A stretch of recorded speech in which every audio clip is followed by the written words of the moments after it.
Bonjour à vous, passionnés de moto. Aujourd'hui, notre vidéo est exclusivement consacrée à la valve AirCut. Je vais vous expliquer un peu son fonctionnement et j'ai spécialement sorti un carburateur pour cela. Vous voyez déjà ici beaucoup de tuyaux où l'on peut voir beaucoup de l'extérieur. Sinon, c'est généralement directement attaché au boîtier du carburateur.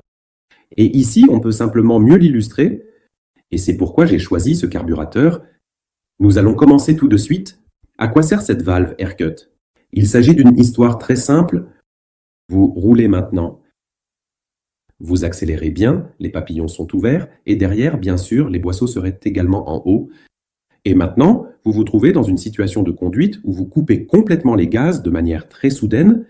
Le moteur freine, et vous connaissez peut-être cela. Ça fait souvent des détonations à l'échappement. Cela se produit lorsque le mélange, qui passe encore par le système de ralenti dans le conduit d'admission, lorsque ce mélange est trop pauvre.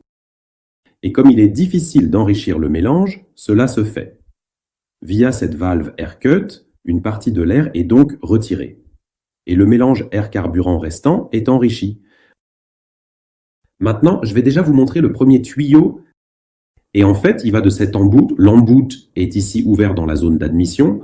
Il va ici à la valve AirCut. Par ce tuyau, lors de l'ouverture soudaine du papillon, la forte dépression qui se crée est dirigée vers ce boîtier. Ce qui se passe à l'intérieur, je vais vous l'expliquer tout de suite. Pour cela, je vais le démonter à nouveau. Ensuite, il y a ici un autre gros tuyau. Il se fixe ici en haut et passe par ici. Et ensuite, je dois vous le montrer. Il est fixé là, en bas, à l'embout. C'est celui-là. Il reçoit donc de l'air frais d'ici. Et puis, il y a encore deux autres tuyaux. L'un descend ici et l'autre passe par ici en haut. C'est celui-ci, le fin. Et je vais vous le montrer. Il passe là, en bas, en quelque sorte. Ça devient difficile. La douce lumière, au même endroit, on le voit fantastique. Comme ici, si tu veux bien revenir ici, c'est en quelque sorte du côté du carburateur. Les carburateurs sont construits de la même manière, c'est le même endroit. Voilà. Vous avez donc vu de l'extérieur quels tuyaux y sont attachés. Et maintenant, je vais démonter un petit peu ici, et ensuite je pourrai vous expliquer le fonctionnement. Alors les gens, comme promis, j'ai maintenant un peu dévissé cela.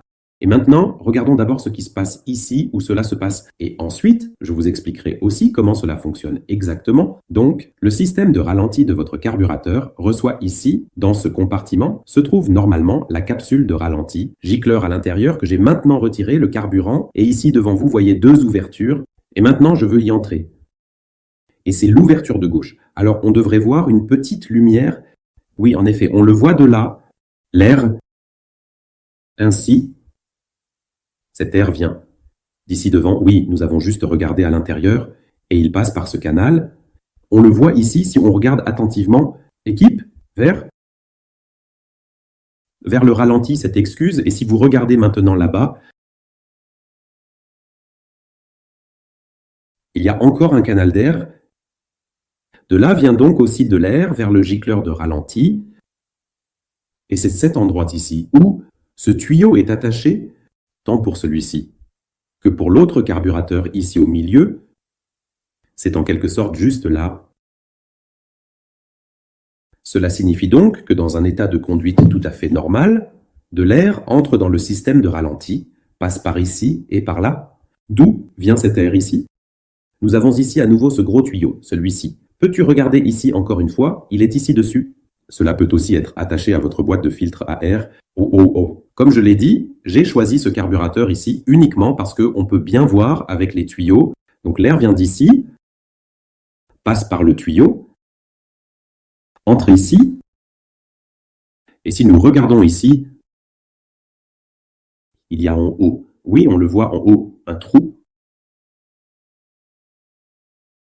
Oui, on le voit là. Fantastique. Super. Et il y a la même chose en face. Là, en bas encore.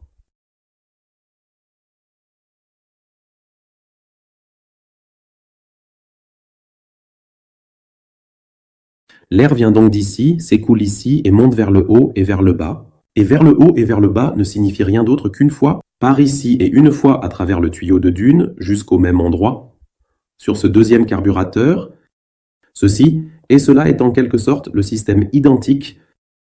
Cela signifie donc qu'il y a une quantité d'air définie, qui doit passer par ici et par là, et qui est fournie au système de ralenti. Maintenant, il se passe ce dont je viens de parler. Vous roulez, vous accélérez bien, et fermez soudainement complètement la manette des gaz. Il se crée une grande dépression, et cette dépression est acheminée par ce tuyau vers ce trou ici. Et cette dépression, comment exactement? Je vais vous montrer tout de suite.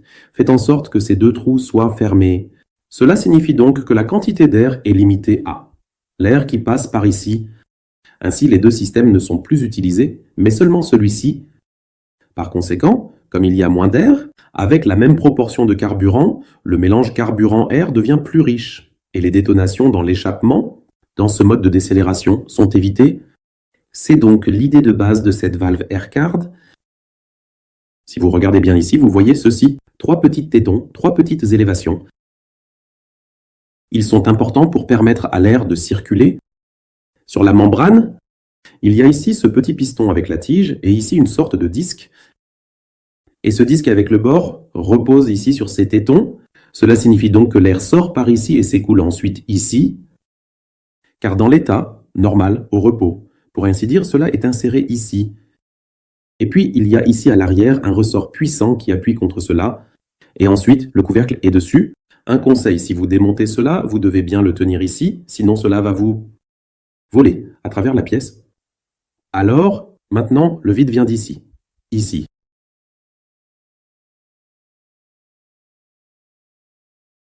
À travers ce trou, cela entre ensuite là et est dirigé ici derrière la membrane. Et le vide est si fort qu'il fait en sorte que la membrane soit poussée ici, contre la force du ressort, pour ainsi dire. Je ne peux vous montrer cela que de cette manière, c'est bien sûr difficile à voir. Soyez très très prudent avec la membrane s'il vous plaît. J'en ai déjà une nouvelle ici, c'est pourquoi je peux être un peu brusque, car celle-ci est de toute façon cassée. Je vais vous le montrer tout de suite. Et maintenant, si la membrane est donc tirée vers l'extérieur, dans l'état normal, ce piston est si loin en arrière que les deux trous que vous avez vus sont dégagés. L'air passe donc ici, entre ici et ensuite monte et descend. Et si la dépression est si grande que la membrane est aspirée vers le haut, alors le piston est tiré vers l'extérieur et cela ferme ces deux trous. C'est en gros tout. Comme je l'ai dit, c'est difficile à rendre visible. Il est cependant important que vous compreniez que ce composant, s'il est défectueux, et ici on voit déjà ces petites taches sur la membrane, si on éclaire avec une lampe derrière, on voit aussi qu'il y a des trous. S'il y a donc des trous, vous avez automatiquement de l'air parasite. Dans le système via cette conduite qui est fixée ici du côté de l'aspiration, cela signifie donc que la moto ne fonctionne pas correctement. Difficile à expliquer. J'espère que vous avez compris maintenant. Sinon, n'hésitez pas à laisser un commentaire ou à m'envoyer un email. Il est important de savoir tout simplement que cela doit fonctionner correctement. Si ce n'est pas en ordre avec cette membrane, ou même si le joint torique manque ici, qu'est-ce cela? Alors vous avez un problème d'air parasite ici. Concernant le joint torique, il y a encore une chose à dire. Peut-on s'approcher un peu ici? Il a un côté arrondi qui est maintenant orienté vers le haut et un côté plat que j'ai maintenant retourné. On le voit très bien. Et il est très important, mais s'il vous plaît, encore une fois, ici en haut, le côté plat vient ici à l'intérieur et le côté arrondi pointe en quelque sorte vers l'extérieur. Donc regardez, oui, je vous mets volontiers un lien dans la description de la vidéo. Allez y jeter un œil. Je vous mets volontiers un lien vers la boutique où vous pouvez également acheter ces valves AirCut. Cela signifie donc, en cas de doute, veuillez refaire. Eh bien, cela peut être différent sur votre carburateur. La plupart du temps, toutes ces conduites ici, que nous avons joliment séparées, sont intégrées dans le boîtier. Comme je l'ai dit, je l'ai choisi parce qu'on peut facilement montrer ce qui se passe ici, dans quelle direction. Bien, alors, amuse-toi bien avec ton projet, bonne chance et à la prochaine vidéo. Au revoir, au revoir.